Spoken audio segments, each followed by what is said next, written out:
They got us to a tournament, but who was Scotland's Player of the Year in doing so? We're going to find out. Welcome back, guys, to Fog Football for the hashtag Fog Awards. This time we step away from the SPFL and we have a look at the SFA.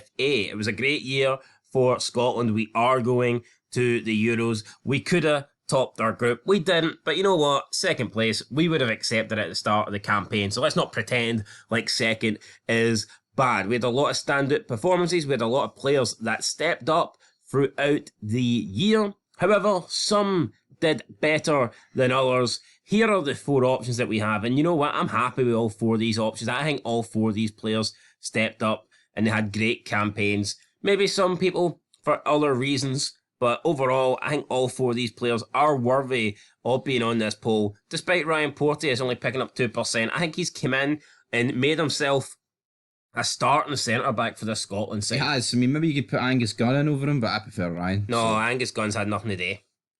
2% crew. So he's in last, Ryan Porteous. Billy Gilmour, 7%.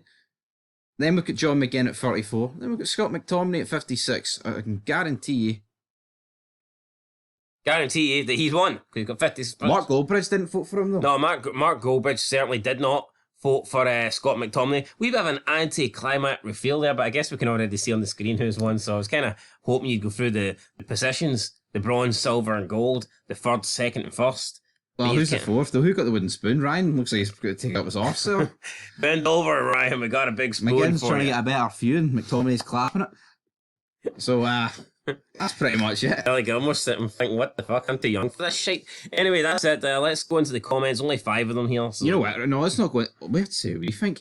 I think McTominay clear. I think McGinn has been good, but I think... I think McGinn, I would argue performance-wise, McGinn's put in the best performances, right? But see, for McTominay, having the goal contribution that he has for a midfielder, a more defensive-minded midfielder at that, I don't think you can overlook McTominay. So I think McTominay winning this is the fair. Yeah, I think it's the only answer, man. His goals are crucial. The double against Spain, the one he gets shafted out of.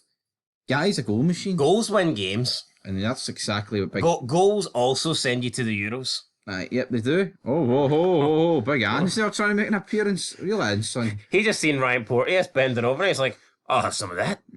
We know, mate. You know. Right. Mike, 72. They're doing the bend over. McTominay, by a long way. How many goals did he score in the qualifiers? I believe 8. I don't know if that's the official number. I think it was 7. Well, I'm gonna give him one more. Right. No, I'm counting that one against Spain. Fuck off. Look at this. Tim Celtic Calmac is the best. Well, there's no is in there. I get slabbed for adding words. So what are you doing? Well, see, when they're spastics, they need to add words for them. That's different. But see, when you're just adding words for the sake of adding words, then I'm going to take a stand on that. No, listen, he's just not. How can anyone think Calmac had the best campaign for Scotland, right? He's not half the player John McGinn is. And how many goals did he score in comparison to Scott McTominay? And he's not Billy Gilmour. Yeah, Billy Gilmour is actually someone that you can see going on to be fucking borderline world class. Calmac never earned a move to the Premier League, so that tells you. Calmac gets the name off the ferries that, go to Oban and fucking Ballymorey. They always break down. No, he doesn't break down, but he's pish. He's like the most reliable Calmac ferry you can get. I think he's not quite Stenaline, is he? I honestly believe he's bang average. I think he's no better than Scott Brown. There are 2 guys that are just captains at a club that win.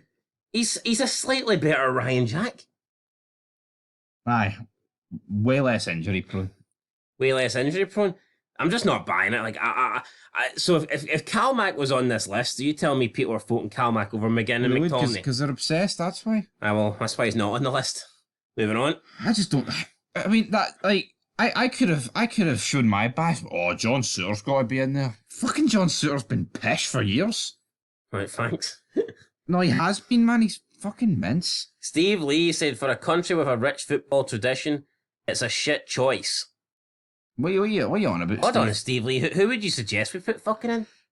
Don't want to put Shea Adams in there? Yeah, like, what do you want? Fucking Lyndon Dykes, 1 goal in 24 games or some shit like that? I mean, what do you expect? What do you mean it's a shit choice? How's that shit? This Mark Goldbridge Burner accent? Scott McTominay's a goal scoring machine, and John McGinn is probably one of the most informed players No, in right. the English Premiership, He says for and a, could potentially go on and win the title with Aston Villa. he says for a country with a rich footballing tradition, right? Yeah, maybe none of these guys have quite got a name quality like McCoist or Or Souness Stan or some shit. or Doug Leash, right?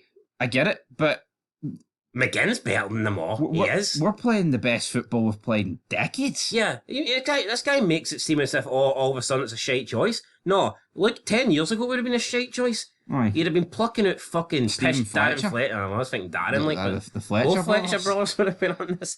Are they related? They relate it to shite. They're as related. I genuinely can't believe Robbie and Roy are not related, by the way. Jelly tot. Watson says Jelly Tot. Who's that the nickname for? I don't know. I like jelly tot, so Scott. Oh, fuck off. Scott Ryan had a cap. He might have worn a hat before, like, but he shouldn't be wearing a Scotland cap, that's for sure. I mean, come on. Anyway, Scott McTominay won. I'm not complaining. Aye, I think John McGinn, performance-wise, better, but McTominay goal-wise, better. You can't argue with goals. Let's not kid ourselves. See, when it comes to Rangers or Celtic in the Scotland team, there's not a player that... I mean, Calmack's the best, right? But he's nowhere near this list. No. I'd go as far as saying Scott McTominay's the best player over the qualifiers for any nation. No, but see, so let's just say we took out Gilmore and Porteous, right? And we put in Ryan Jack and Callum McGregor. I think there's a real possibility they could have beat McTominay. Which is sick. Personally, I think they should have the same voting percentage as Gilmore and Ryan Porteous. Like, Yep, but well, actually, probably Ryan Jack would have less because he barely featured. But still, look, that's the right winner. Scott McTominay. that is the right winner. Anyway, guys, till next time, Super Scott's a man.